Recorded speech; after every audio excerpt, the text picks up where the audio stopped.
Why do you go into the basement? It sounds like a simple question, but it's one of the most fundamental questions in tabletop role-playing, especially in horror games. If the situation is genuinely terrifying, if there are real consequences, if your character is a reasonable person, why would they not just run away and quit? This is a conversation with my good friend Anthony Boyd of the Casting Shadows podcast, better known as Runeslinger. We dig into what it means to be a good player, not just someone who shows up, but someone who actively discovers why their character may do the hard, scary, irrational thing. We talk about the differences between passive and active investment, and this one gets into the weeds pretty deep, in the best possible way. I think you're going to enjoy it as much as I did. This is Paul Wadowski. When I'm not browsing online to buy another book, I'm listening to Tabletop Talk. Folks, depending on what podcast you're listening to right now, either my voice is new to you or my friend Anthony's voice is new to you. So very quickly, I'm Craig Shipman from the Tabletop Talk podcast, and with me is Anthony. That's me, otherwise known as Runeslinger of the Casting Shadows podcast. So Anthony, as I am wont to do, when I get an idea in my head about lofty thoughts about role-playing and role-playing theory and everything, I have learned, after knowing you for several years now, I probably should throw it at Anthony first. Because if this has been talked about in length, Anthony either was part of that conversation or at least has listened to that conversation.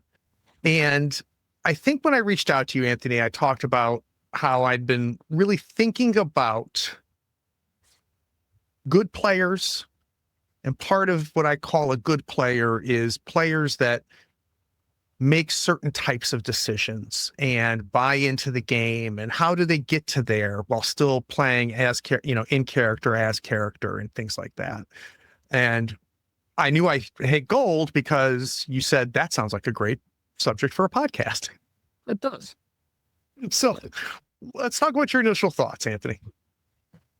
Well, my initial thoughts, when you first broach the idea with your group that you're going to play a game like a horror game, or even just any new game, but for us talking together, let's definitely stick to the idea of horror as a genre. That's our go-to, our default thing. So when you first raise this with the group, a very common question is, well, what would we do?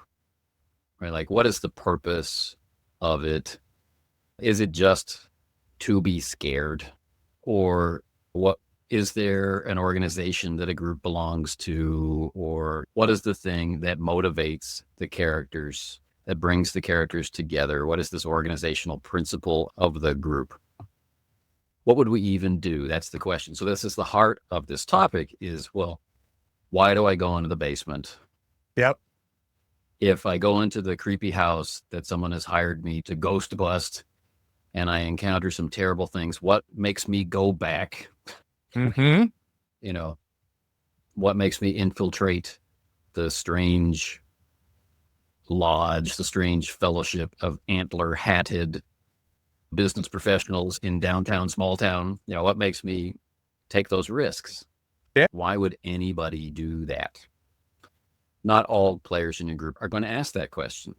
And I think it's important to also look at them, the people who will just do it because it's the game we're playing. Both of these responses ignore the character. That's interesting. Well, how so? So let's say I'm a struggling PI in a poor economy. So that could be in the 30s, or it could be now, where I don't really have the luxury of turning down work.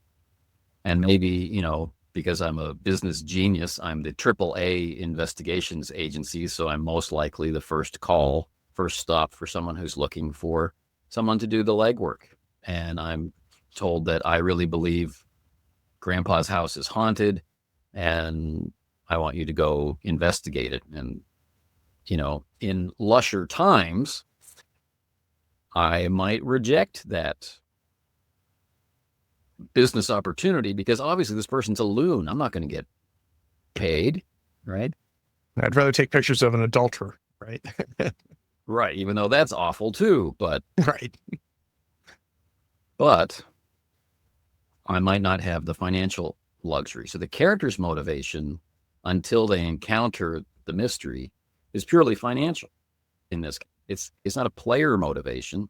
Yeah. The amount of money they're going to get paid for that investigation isn't going to really enable them to get more gear or improve their character or buy training or whatever it is, right? That money is just going to disappear into the magical pool of rent that the character has to pay and will never be heard of again, right? It's not a player motivation. Right. In that Right. regard. And what I get thoughts of there too, Anthony, is like sometimes the classic answer to that is people go, well, that's why you have them all be a member of Delta Green or a society, the Vason Society that explores things like that. The Laszlo Society, Bureau 13. There's so many. Exactly. Right. Laundry. Yeah, exactly. But that still doesn't answer the question, right? Because the question then becomes, well, then why did they join Delta Green? Why, Right. Why are they still a member? So I don't think that's a great answer. Just talking about, well, because sometimes, and I like Delta Green, but sometimes Delta Green is presented as the solution to what we're talking about. And I don't think it's that simple. It's the on-ramp to the solution. Right. So if you have that person who is reluctant, not really balking, they're already in the conversation about playing a horror game, right? So they are interested, they are willing, they just can't quite align their perspective with why they would either start or continue. So start, you can answer with the organization. We are playing characters who are a member of whatever, right? And if they don't really know how, if they're not really into the genre that much, you can then point them at some resources like the X-Files, very willing participant in the investigation, very driven internally, or Project UFO, or what was recently re-released as Project Blue Book, right? 1970s TV series, which was redone in 2019, I think, where it's the Air Force who's investigating reports of strange occurrences pretty sincerely as a government organization, right? So we are all members of Delta Green. We're all members of Bureau 13. We're all members of SHIELD, or, whatever it is. Yep. That removes the barrier to starting. So then they go out, they investigate. Maybe they're a skeptic. Maybe because of bleed through from the player, the character's a skeptic, right? And that seems to be an accessible way in to imagining the situation. And then they encounter stuff that cannot be explained, stuff that's scary, stuff that causes trauma, perhaps psychological impacts according to the game system. Why would I ever go back? Why wouldn't I just leave? In the military, that's not really your option. Yep. But it is in an organization like the FBI, or, you could retire, you could not investigate, you could return the money. There's all things you could do because it was so awful, which then creates this split. As the member of the group, I'm letting the group down by not wanting to engage with this game we've agreed to play. But at the same time, that's a pretty legitimate reaction for a character to not want to engage. Right. And I don't mean that in the, it's what my character would do sense. I mean it in the, it's what this person, most people would do. And if we don't address that condition, right, this is truly terrifying. It's terrifying enough to cause mental or emotional trauma. Right. In a lot of horror systems now. And physical danger too, right? Yeah. Physical danger too. What on earth would compel me to go back? And if you don't address that question, then the answer should be you wouldn't. Right. Or it's not really horror. So there's one answer, which is you don't really give them the option, right? Your cars don't work. Your cell phones don't work. You're trapped in the creepy house. You can't get out. The doors won't open. The windows won't open. You can't break the glass. which can speak to horror in a certain sense, in its direct removal of agency, but it's not buying agency. into. Well, agency and resources, right? Because I don't necessarily know if it's just agency, though it does affect the options, right, Right. that they have. But removing resources, which I think is a function of horror. Sometimes you see that as being presented as the answer. They have no other choice, and that's not why we play role playing games. Right. This is an effort to control the player. Right. It's not interaction with the character by their environment. Right. Yep.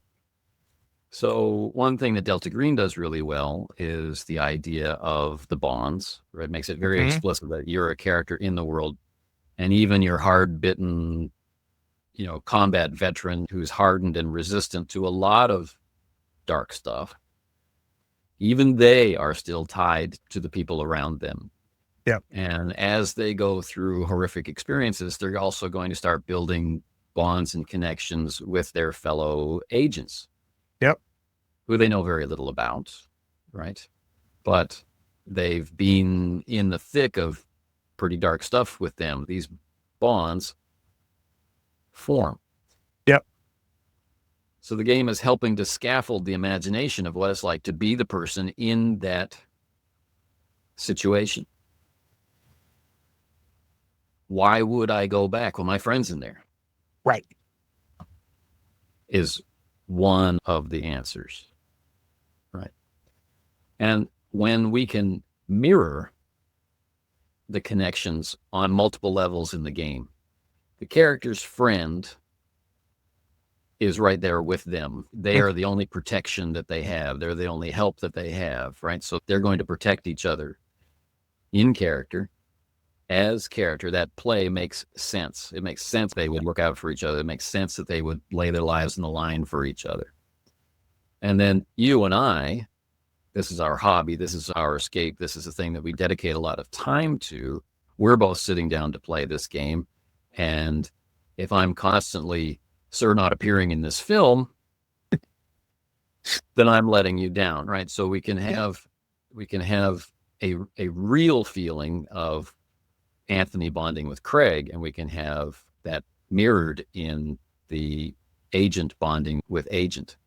And every time our thoughts as people and the thoughts of the character must be having align, then we get that strong sense of connection, which makes things make sense. Good question for you, Anthony. When we talk about the bond of the players, it almost feels passive. That because the characters are friends, because we're friends in real life and we've decided to do this, well, shit, we're just going to do it.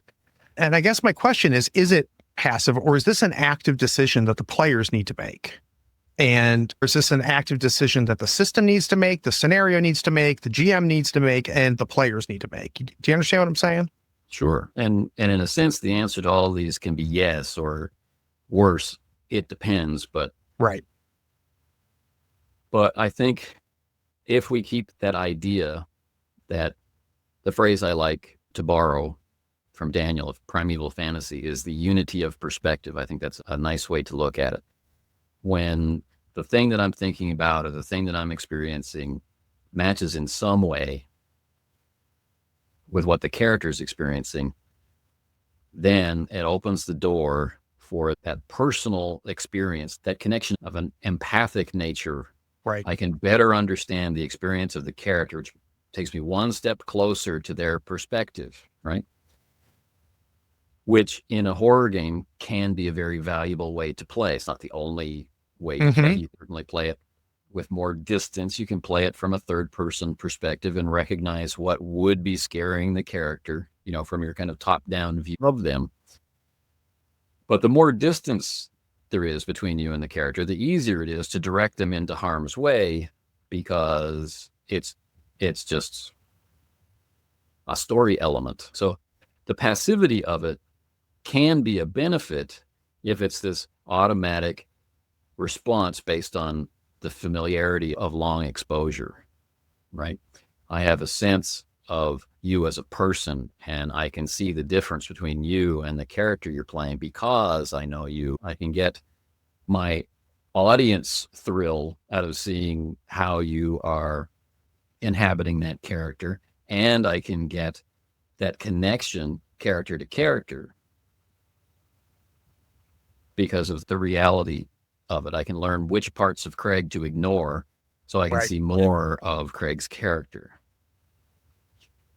So something that's interesting to me, Anthony, reference to this, and this actually may have been the initial shot I fired over your way on this. So I'm in the middle of, or towards the end now, of a very long game of Trail of Cthulhu. We're doing the Internal Lies campaign. And I just finished a 3-year campaign with you of Call of Cthulhu. Both experiences by far the longest I've ever been a player and the most time I've spent with a character as a player. So I think that has really affected me in my favorite genre. And one of the things that I really enjoyed, and this is, again, I think this is a way that I addressed this or approached this. This doesn't mean it's the only way, but what I found an incredible amount of joy in is in my alcoholic doctor character. What I did in your game is say, I am here to play Call of Cthulhu. I am here to engage in what's happening here. And I found a tremendous amount of joy figuring out why my character would stay there, and try not to fabricate it, but to really like go as far into the doctor's mind to really understand why would he, what would be his stakes, his motivations. That brought me a tremendous amount of joy as a player to discover that and dig that and treat it like it's there. I just need to find it versus I'm going to put it there. And then doing the same thing in Trail of Cthulhu, like I've dug into James's head for me and I figured out this is what's driving James. This is what's keeping him here. This is what's making him fly from Mexico City to Italy to face yet another cosmic horror when he could just go home. Right? Go home. And so where does that fit in your mind as far as within this matrix you're building of all of that type of approach? I don't think we have to dig too deep into our own lives to moments where we weren't sure why we were doing something. And conversely, where we were dead set and it seemed like madness to our friends. You know, whether that's a bad relationship or you'd stopped smoking 10 years ago, but you started again, or whatever it is. It's a minor aspect of your life, or it could be, I'm going to up stakes and move across the country. Or, you know, I'm going to sell my business, buy a guitar, and busk. Mm-hmm. You know, there are things in life where there is no clear roadmap. And so I think that's an opportunity to understand what the characters are going through. Dr. Call Jr. is in an incomprehensible situation, coming in on the middle of conversations or in the middle of situations and trying to catch up. And everybody's so earnest or oppressed or coming apart at the seams or totally laid back and relaxed and calmly in control of their environment. And he doesn't know from moment to moment what that's all going to mean. But there are some relevances to himself that, if he's patient, begin to reveal themselves. So I think that's an important part. And this is the opposite of that passive acceptance that play is going to be good. If I contribute my part and the other people contribute their part, then this is going to be fun because I can relax about that because it's been fun in the past and we learn how to play together. But the active part of it is what you are describing. You know, this situation is off the charts weird. No sane or real person would participate in this. So I could do that. Mm-hmm. And that may or may not produce good play. Or I could go deeper and try to, as they would in that moment, try to understand themselves. So this brings me to our first session of that Call of Cthulhu. Right. Which I think is an interesting topic here, or an interesting example to talk through, right? Because I got a pre-gen character that had a little bit of background, but not a ton.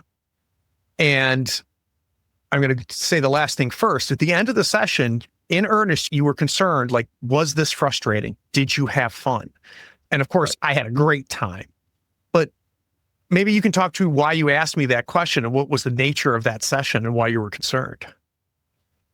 That whole campaign is far more about the experience of being in those moments than anything else. Mm.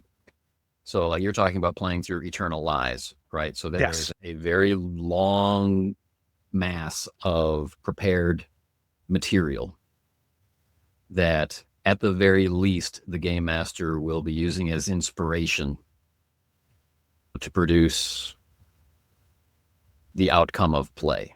So that could mean a very religious following of the text, or it could mean like 2% of this material has been used, but we had a good time, right? This isn't the point.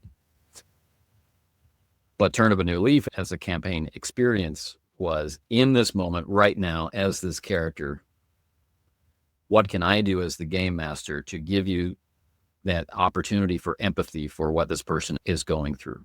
So that your responses, your knee-jerk reactions, if you can forget about Craig for a moment and think only about Dr. Call, so that your knee-jerk responses are legitimate for that moment, right?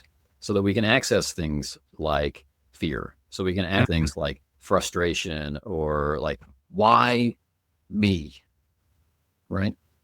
After this horrible life that I've already lived pre-play, why are these terrible things happening to me? Haven't I paid enough? Right. And there's an expectation in a role-playing game that you can do whatever you want. But in that particular session, every time you acted for reasons that were a part of how the campaign was run, every time you acted, it set the character loose between layers of time and space. So you tried to leave an area, and when you walked through the door, you wound up not on the other side of that door. Or back to where I started. Every right. time There was at least 2 or 3 times where we had the same opening scene. Details were different. That's a whole nother conversation. But there was like, and I would, I'd get 5 steps and I'd be back on the floor in the speakeasy. I would get around the corner and encounter something new, and I was back on the floor at the speakeasy.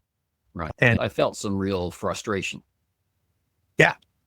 And I wanted to produce real frustration. Yeah.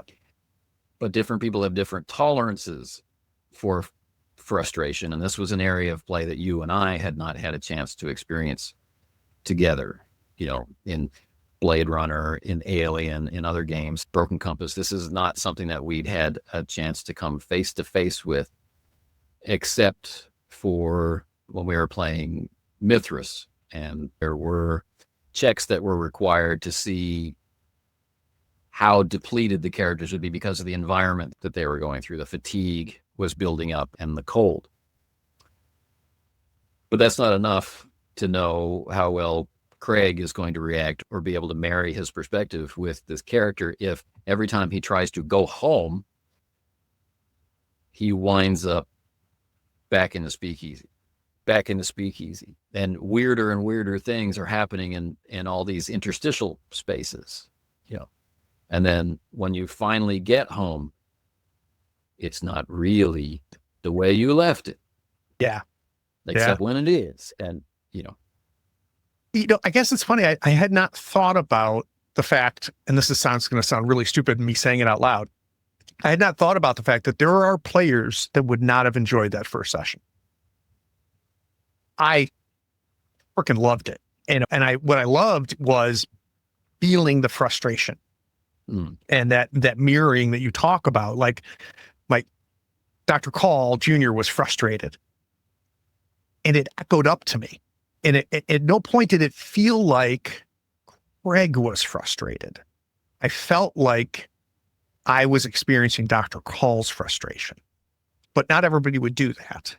So that's one aspect. You can take frustration out and put in the sense of the surreal or fear, or that fear that's moving more into dread, right? You're not just afraid. You have a sense of what's going to happen. It's not getting better, and it could happen from anywhere. It could come up from the floor, right?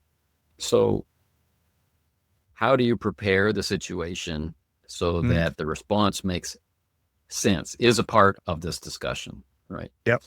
So we keep coming back to the same questions, like, why would I go into the basement? Why would I stay and face the threat?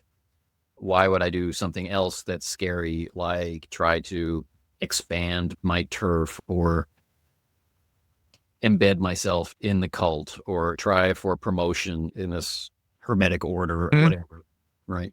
Why would I take this risk? It has to make sense to the character. Right. And for play to continue, it has to be of interest to the player. Yep. So why go into the basement? Like if we're talking about an early Call of Cthulhu experience and you've been set up to go into the Corbett house. Mm-hmm. And this is where, Anthony, I get to that question in my head, which is, and I know the answer to, like you said, is yes, or it depends, and so on and so forth. But I'm trying to get a sense for myself and for you as well, like how much of that is the responsibility of the GM to create the situation or establish a situation where it makes sense to go to the Corbett house the second time. After you've learned some stuff, maybe you visit a burned out church and you go, well, this is really weird. Yeah, exactly. Or how much of that falls on me as the player to say, this is what I've signed up for. And I need to figure out why my PI is going to go back into that basement in the Corbett house after what I just saw. Maybe there's no one single answer here. Well, I mean, the reason there isn't, right? I mean, the very popular phrase, which has been repeated so much, it's kind of lost its sense of meaning, is that it's collaborative. Right. Of course, you know the word that's going to follow that is it's collaborative storytelling, which is obscuring the breadth of what role-playing games cover. It's not just collaborative storytelling, but it is, generally speaking, collaborative more often than it isn't. And this is actually the heart of the collaboration. If the game master is playing the world, Mm-hmm. then their responsibility at least begins with how approachable, how believable, how acceptable, how easy it is to accept the constraints of that world. If it's supposed to be horror, but it's silly, or it's supposed to be silly, but it's horrific, if it's supposed to be pulp action, but there are too many serious consequences, or the reverse, then there's a problem. You as the game master have let the players down because where they are playing isn't what you agreed on. Mm-hmm.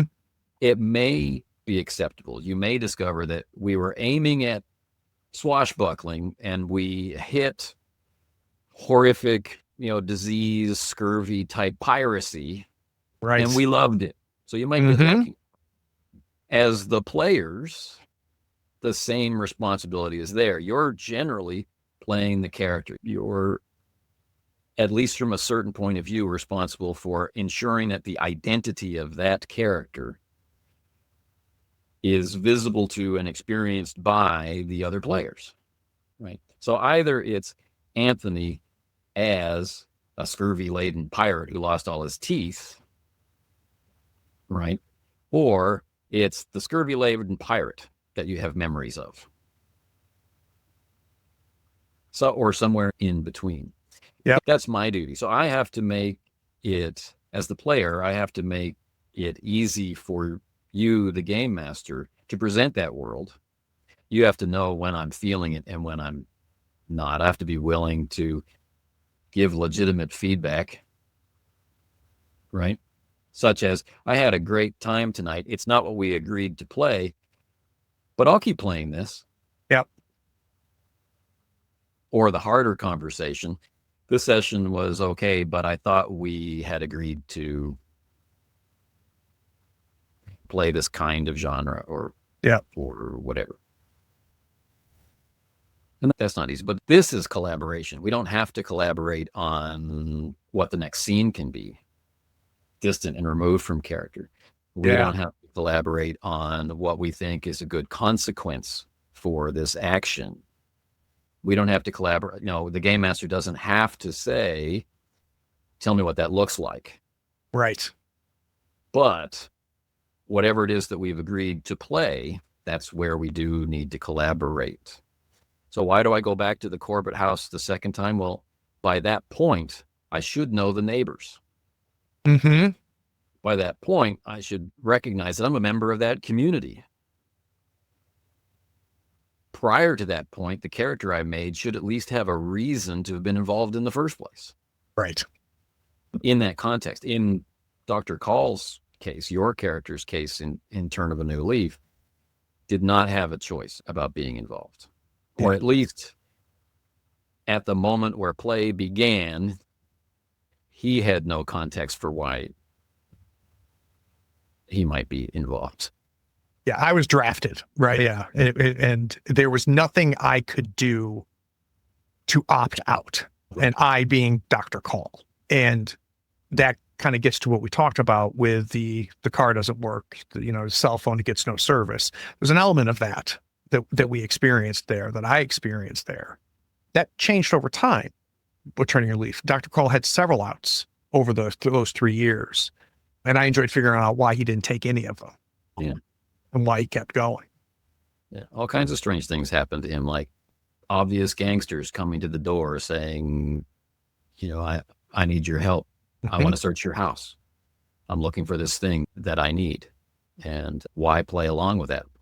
Possibly the reason why is because that character is known, went to school with his brother, connection to the community. And one of the things I was trying to do, and I don't know how it came across, and maybe it's helpful to talk about it now, is you mentioned early on that Dr. Call wrote a journal about his days to himself. And I kind of latched onto that idea that maybe because of his various addictions and lacking out and winding up in different places prior to the beginning of the campaign, perhaps he's not very sure about his own memory. Mm-hmm. He has blocked things out from childhood and whatnot. So I wanted to provide the experience of a minute ago, I didn't recognize this person. And now I go, oh, wait, he's one of the O'Riordans. I do know this guy. I remember this guy from when I was in school, right? Which is not a technique that I generally like to employ, generally speaking, in a role-playing game. Oh, Craig, you know that Right. blah, blah, blah. But it works in this context, maybe. 100%. No, it 100% did. And because we had kind of established a very messy childhood, he had been far away for a good bit of time. And when he came back to, was very different than what he left. A lot had happened, including the death of his father. I made it clear about that documentation. And what ended up happening is there was a huge moment towards the end. These are not huge spoilers, but there's a moment towards the end where a very key set of memories come back to me. Things that Craig didn't know. And quite frankly, things legitimately Dr. Call didn't know either. But because you and I together had built a framework, it was totally believable. And there was no friction for me as a player to go, yeah, that would have been put somewhere and buried under years of alcoholism and self-medicating. We had established that about Dr. Call, which I think made that believable. That could have been the worst technique a GM could have used if the context didn't make sense. And that burden was on me and you. Right. I serve the ball, you have to risk the ball, right? And then be willing to, or, we're playing catch, right? You don't have to throw it back, or, the huge risk is that the other person in this exchange doesn't understand what the exchange was. Right. Or was intended to be. And so now it's something else. And then the worst case scenario of that is that it becomes an endless out of character series of questions. Well, do I know, or do I understand, or do I remember? So they never get to experience the moment. The other people around don't get to experience the moment either. And if that is important, and I think often in horror games, the real value of playing horror games is to play in that direction, to go all the way to what we were trying with Turn of a New Leaf, to minimize the use of game mechanisms, to maximize your opportunity to imagine that moment, right? We don't have to go that far, but if you're playing a horror game, what do you want out of it? And so again, this brings us back to, why do I go in the basement? Yep. Why do I go back? Why do I stay in the program? Why don't I say, look, this is destroying my home life. I'm out of Delta Green, Yep. Use my contacts to get a new identity and move to wherever, to get out of harm's way and to not be called. So before we hit record here, Anthony, you mentioned that this echoes other conversations you've heard that are adjacent to what you and I are talking about. Can you give me a little bit of idea of what those conversations are like and where you feel there might be opportunities? Yeah, when we look at why does anything happen in a game, right? We end up being able to go in two different directions. One of those is what we're talking about here, the game master making decisions about what to say, when to say it, how to say it, right? Not decisions about what's in the basement, right? But everything else, right? That's speaking to the experience of the character, however that's interpreted by the player, whether it's third person, removed, looking down, like in a third person shooter, right? Or if it's behind their eyes, right? However I'm approaching play, in character, restricting myself to the knowledge of that character, or out of character, allowing myself to make decisions based on other information that doesn't know, right? That's one side of the conversation, right? How do I make the decisions of play? The other side of the conversation is, how do I recognize what a game does, or how do I design a game that does a thing? And that's where we get into a lot of the conversations which arise out of the Forge, which are echoing, in part at least, conversations which I feel are inevitable in groups that play and think about their play. But in the 80s, when we were talking about the games that we were playing in my groups with my friends, we very quickly came to the recognition that there are preferences, right? The guy next to me wants to roll the dice to see what the number on the dice is. And if that leads to success in the system, then he got what he wanted out of play. Character was irrelevant. The experience was irrelevant. The setting was irrelevant. Didn't matter if it was science fiction or horror or whatever. The experience was the gamble of the dice, right? Now you can lump this in with the threefold model, or in the GNS, which arose out of it.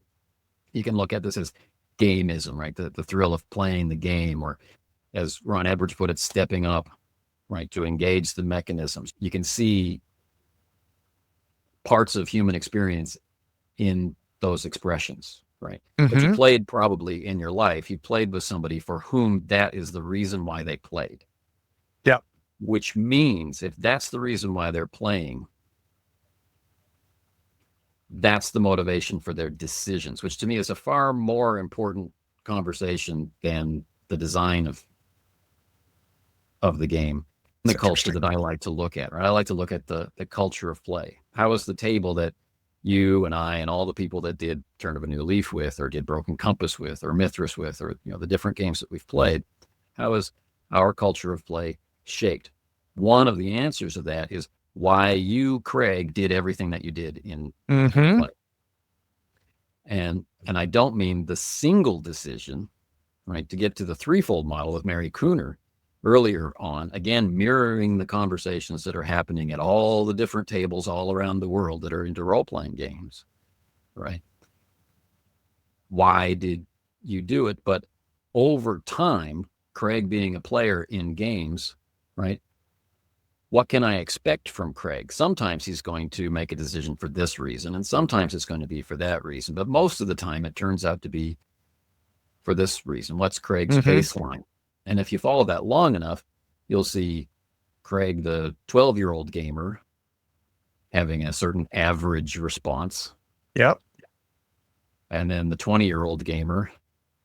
And then we have information loss during your time away from gaming. Right. And then we have Craig coming back and reading a whole bunch of totally different games to do a survey of what's out there. Yep.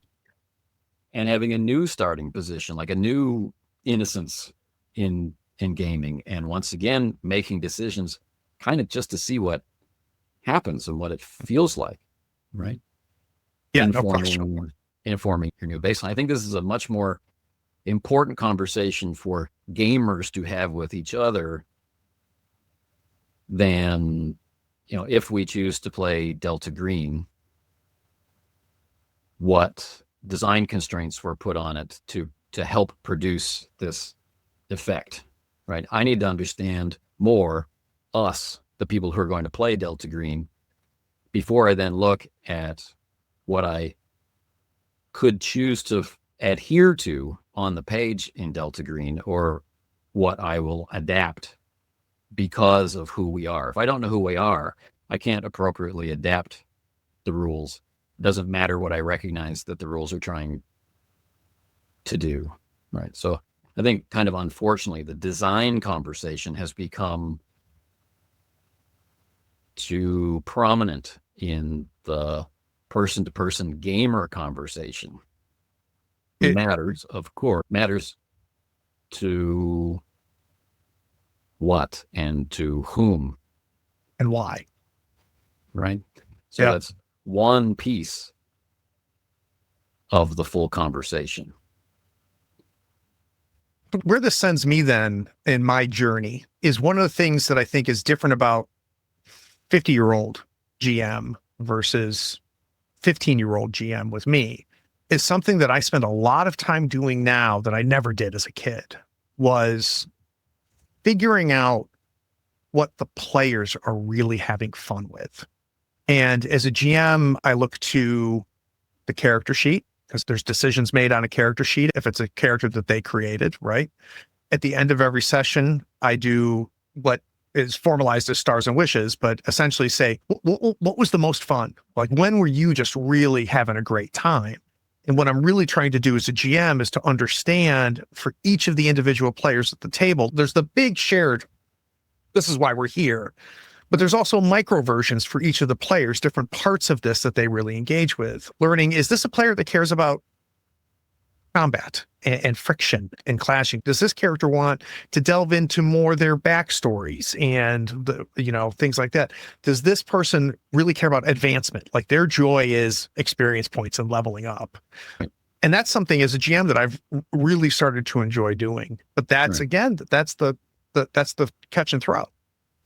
Right. That's actual collaboration. And of course, that is a social game. Yeah. Also, like, it's a skill you had to learn, right? When we are younger, I think there can be less empathy. Mm-hmm. There can be the assumption that my experience is your experience, not for any nefarious reason, but right, just because of limited experience. So then as we get older, we recognize that situations do not strike everybody the same way, and preference and bias are real. I didn't like it because I don't like it. Mm-hmm. Right. And that's the only way I can express it. You can give me broccoli all you want, right? But I either will or won't like it for no specific reason. So in that feedback session that you've learned to include, right, to help you play better with them, right, they also have to recognize that's why that exists. Yes. It's not Craig fishing for compliments, and it's not fear or insecurity. Like, am I doing a good job? It's not that. It's right. What did you enjoy? Mm-hmm. Right. Yeah, so that we very much so. And in fact, I've had to rephrase the stars and wishes, because what ended up happening is the stars became an award show where I found my players saying, "Oh, Craig was great when he did this, and Susie, I really liked it when you did that." I've had to kind of retrain my players to go, "That's not what I'm asking. What I want to know is, when were you having the most fun?" It's very, very true. So, I mean, this is why we ended up having the conversation about conversation. Like when you strip everything about play away, what we are left with is how you and I communicate. Mm-hmm. And can I sit down and have a jargon-laden gaming conversation with you, either our own table's preferred jargon or some imported jargon from somewhere else, right? Can we have a talk, like a meta level talk, using all that shortening vocabulary to get our point across? Or do we have to have a longer series of conversations about certain aspects of play, right, to kind of establish that connection as a group of people who will share a gaming table together?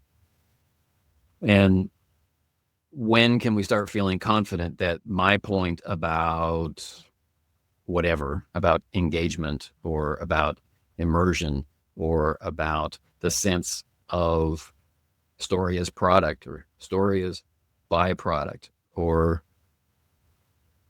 how we will sit down to actually play the game, right, is understood as I intended by the other person, and their points back to me are understood by me, right? When can we reach that point? So, being willing to collaborate on that understanding leads us to the point where, and it doesn't have to be, we can't play until we've established, we've had an argument, so we're not going to go to bed until we solve this argument kind of thing. It's instead that over time we get to know each other better. So find that we enjoy that type of a conversation, right, Anthony? Because that's something that I identified with you in I enjoy this type of a conversation. I love listening on your podcast when you're having these types of conversations with other people. There's a shipload of people out there that I play with, zero interest in this. And that's okay too, right? And identifying that as well. Yeah. So, yes, why is it happening? What about the way that we talk to each other is, supporting or limiting comprehension between us is the key point of this. So in play or out of play, I don't want to show you a picture because that's Anthony showing Craig a picture, which is pushing our play out of character. However, somebody at the table does not, will not, or cannot imagine. And my refusal to show them a picture negatively impacts their play. Somebody feel a little attacked with that. Somebody I play with may not have confidence in their ability to imagine three-dimensional space. Yep. And they may have been telling themselves a story all along that they cannot imagine the physical relationships between things. And if I would only give them a map and miniatures, then they feel like they could, the stress would be off them about making decisions about where they move or who they're next to or where they are in the room or whatever. You may have someone in your group who has legitimate memory issues from a stroke or medications or other issues. What are you doing in your communication with them, in the conversation, to enable them to participate fully? Yep. Right. All of this to say, why do I go down in the basement? A very pure answer is, if I don't go in the basement, we don't play the game. That has to be acknowledged. That's the player side, right? Yep. Craig spent a lot of time preparing the basement and what's in the basement. If I don't go in the basement, I'm giving Craig the middle finger. Hopefully. You're good. You came back. Your camera blacked out, but you're good. Can you? So we acknowledge going into the basement. Yeah. So it's us signing up for the game. Yeah. Yeah, because that's the player side of the discussion. It can be, right? We have made it possible for me to make characters, right? It's entirely possible that for one reason or another, the character I'm playing doesn't strike me as the person who would go in the basement. Do I, as a player, turn that into part of the experience? Because there's plenty of examples in the inspirational media where someone doesn't want to do the thing, right? And that heightens the opportunity for fear. Yeah. So there's a real difference between I don't want to go in the basement and I, the player, am refusing to play the game. That's a different game. Yes. And then if this becomes long form play, do I or do I not respect the connections that are likely to have formed between these characters, the responsibility they might feel to their organization or to their community or to humanity or whatever it is. So in Turning a New Leaf, how many players did we have? 5? 4? Well, there were 11. God dang. Yeah. Was there really? And, yeah.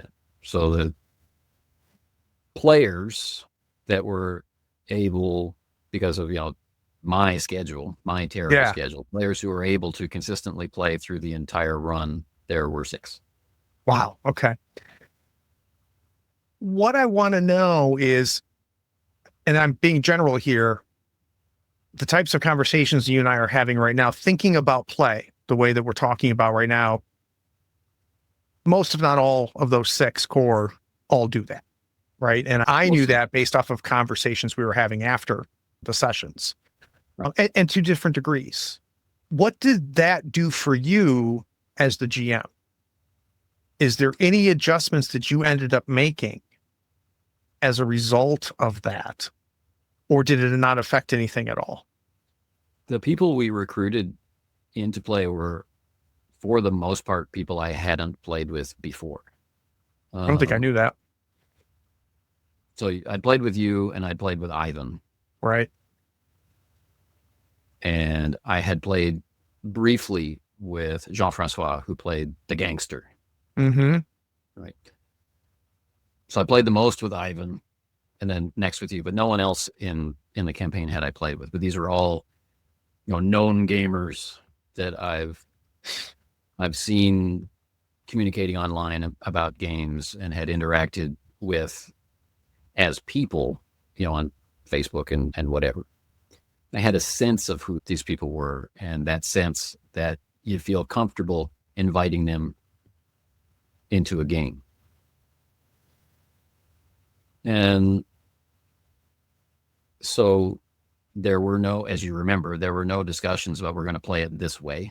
Mm-hmm. I made a video about what I was going to do as a game master and the experience I was hoping to facilitate.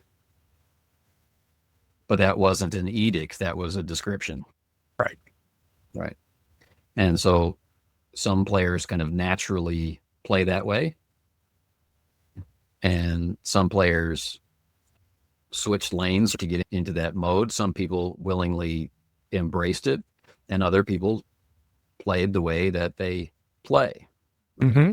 And so my position as the keeper of arcane lore in that Call of Cthulhu campaign was I decided that whatever mix of people were at the table, I would interact with them in a way that I hoped was the most comfortable for them.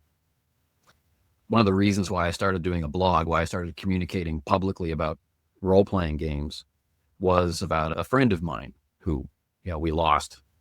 But he was the guy who could figure people out. Mm-hmm.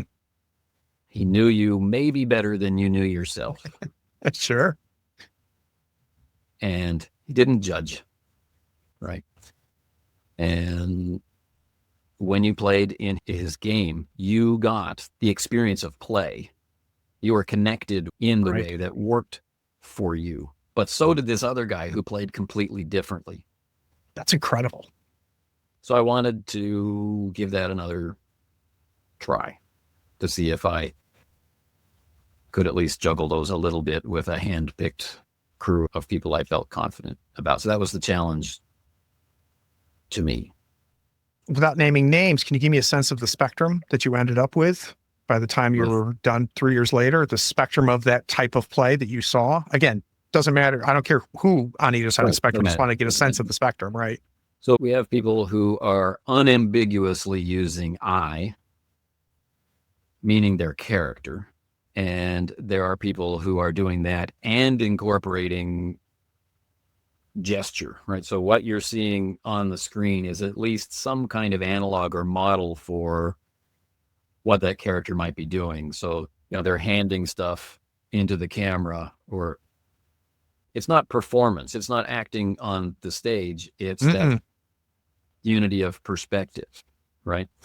They hear something surprising. Their face reflects the surprise, right?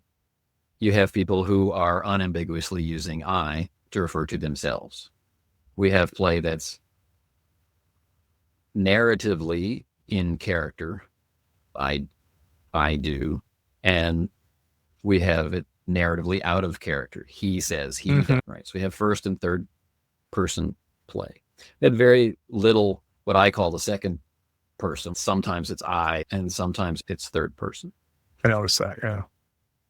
We have people who were willing to collaborate with me descriptively within the bounds of the identity of their character.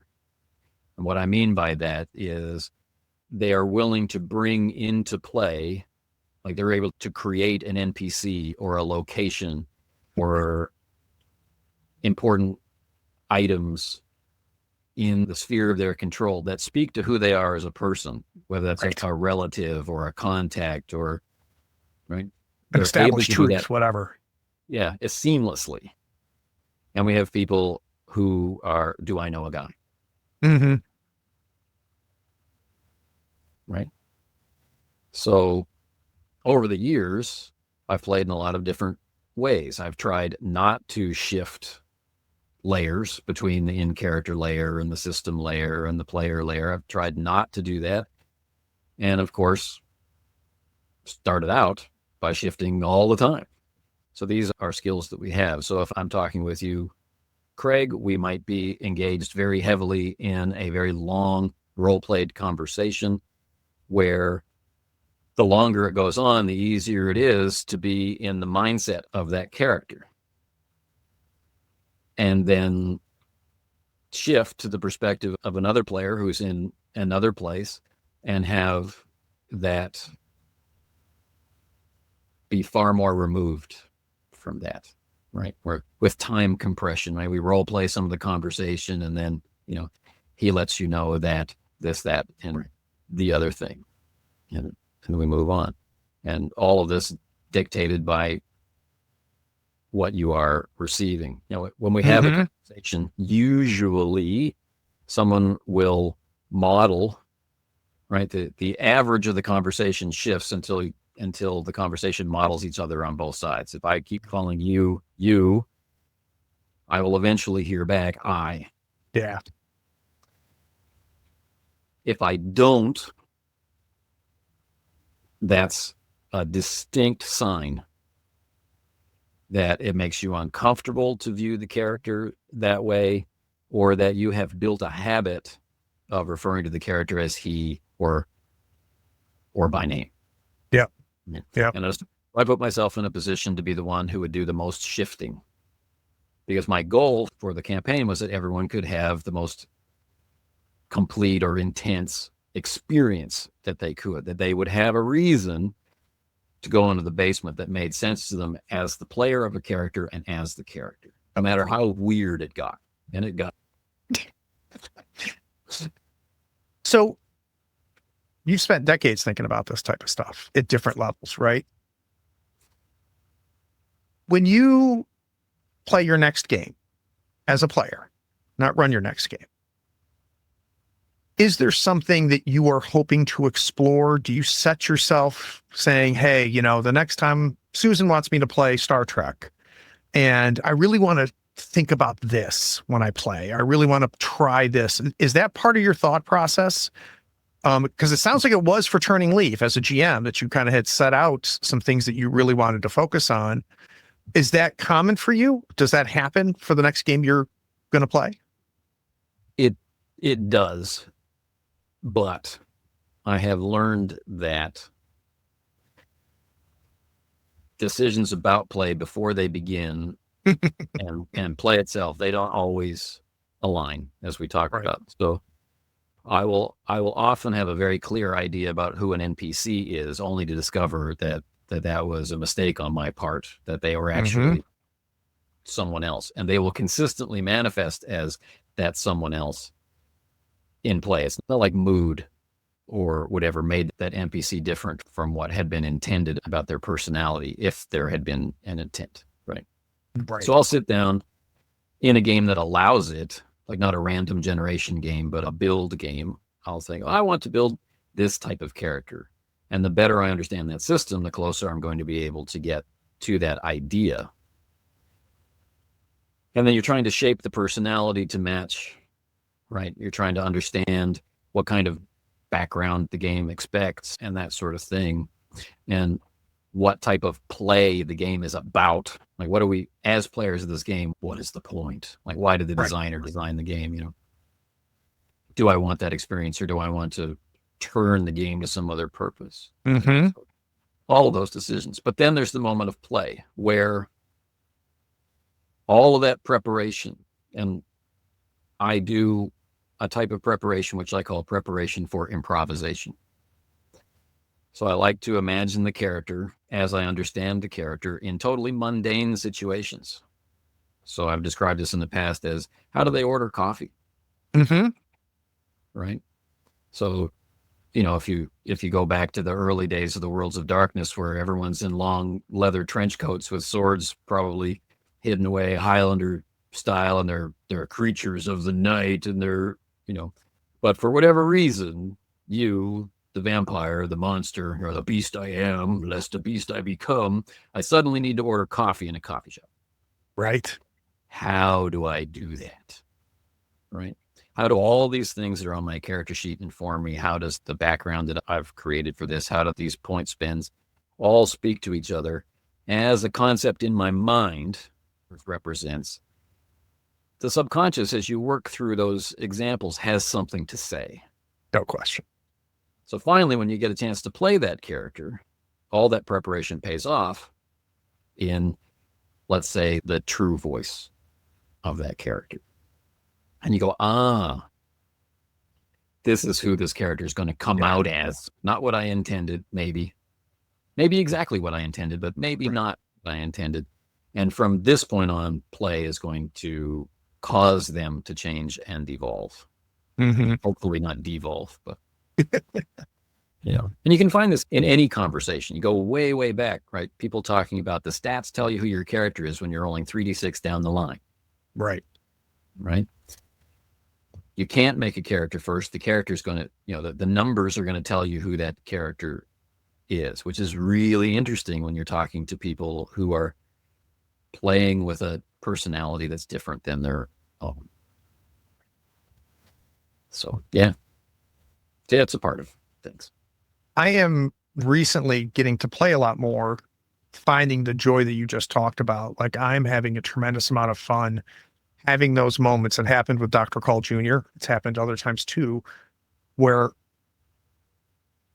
it's not literal, but I don't feel like Craig is making these decisions.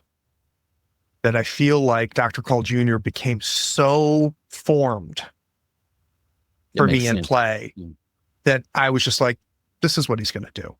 And getting to that point where I'm no longer, I feel like I'm no longer on top of Dr. Call with strings attached to his hands and arms and mouth, whereas more like Dr. Call is sitting on my shoulder and saying, this is what I would do. That's been new for me over the last couple of years as a player, and I really, really enjoy that. And I seek that out now. Game mastered more? Always. Yeah. Right. So that's a training ground for, like, by necessity, switching rapidly between characters and making evaluations. Like, this is an NPC who I'm going to describe having told you something, right? He tells you that. Or this is an NPC that I'm going to role play telling you something. Or this is an NPC that I'm going to role play. So you're constantly moving, or you have to realistically be a crowd of people, right? Who don't agree with each other. Right? Yeah. This is the best play I've ever seen. What are you talking about? This is madness. Yeah. right? And you want to create a sense of chaos, or you want to create a sense of connection, of quiet. You want this person to feel like a family member, and you want that person to feel like a threat. Yeah. And it's a different training than allowing your own inner voice to be quiet enough to spend the time to think about, in the early stages, what would this person that I'm representing realistically want or feel or try to do. And then do that long enough for that to become habit. Yeah. So that you're not really consciously saying, well, what would my character do? You're instead, right? It's happening in a moment, you know. It's really interesting, Anthony. It's funny. This is going to sound stupid saying it out loud, but I don't think I really had thought about how much play opportunities I have as a GM in that respect from the NPC perspective. And like another thing that's relatively recent for me as a GM that I'm really finding joy is watching NPCs form, and ones that I thought were going to matter, turns out they don't matter. Then others become, second billing stars of play. And so it's interesting. I don't think I realized that I was finding joy in both of those, and they're not that much different from each other in some ways. It's a question of degree. It's like in one of the keeper's notes for the Turn of a New Leaf campaign early on, it was Brian Gregory who asked me, I'm not sure, but are you enjoying being a keeper? And by minimizing the amount of mechanical interaction, one of the side effects doesn't always manifest, but I find it usually does, is that there's much more room for inter-character communication, right? So I like to think of play as action, reaction, and interaction, right? It's not sufficient in my mind to say I can act as a player, or it's certainly not satisfying to say I'll react as a player or I'll react as a game master, right? And it's not accurate to say that everything is an interaction. So action, reaction, and interaction, to me, is the description of play. Yeah. And so there's far more choice to have these PCs and NPCs talking with each other for an extended period of time, where skill rolls and attribute checks and all of these things aren't necessarily a part of it. And if they are, it is far easier to ascertain if worth a roll. Right. And so there are session after session after session after session where the player characters are talking to each other, and they're talking to an NPC who's present. And so I'm not doing anything that is different from what they're doing. Very true. Yeah. Except I have an awareness of what's on my desk in front of me, which would include a list of random places that poor Dr. Call might get transported to next. And of course, the dice are in front of everybody. Yeah. I might suggest or imply that a roll needs to be made. And as play went on, the players became aware that I would either say, you need to roll this, or I would say, show me if you can, or something like that. And they could freely choose from their skills and describe how they would approach it. Like the easy example is fast talk versus persuade. Right? Yep. Are you lying to them to get compliance right now? Or are you actually actively trying to change their mind? Mm-hmm. Right. And then having the players realize, well, I really need to fast talk them, but I don't have any confidence in my ability, and neither would my character, right? So I'm going to have to try and persuade them, which means it's going to take more time. Yeah. So I got to have tremendous fun as a player in this campaign. As the keeper too. That's very, very cool. All right. So for those of you listening, I know that Anthony loves to hear what you thought. I would love to hear what you thought. This is not too different of a format from a lot of episodes that I enjoy.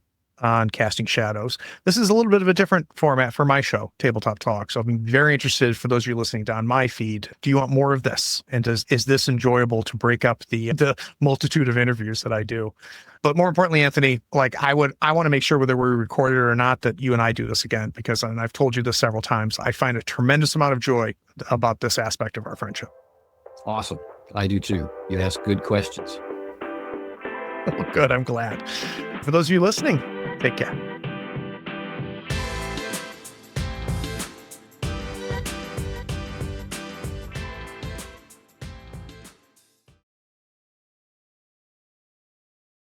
Hey, are you still here? Look, the podcast is over. And you sat through all of the breaks and bloopers? Well, I mean, if you're here, you might as well run over to patreon.com and become a supporter. Don't forget to rate and review this podcast too while you're at it, on whatever platform you're listening to. I do appreciate you sticking around. Take care.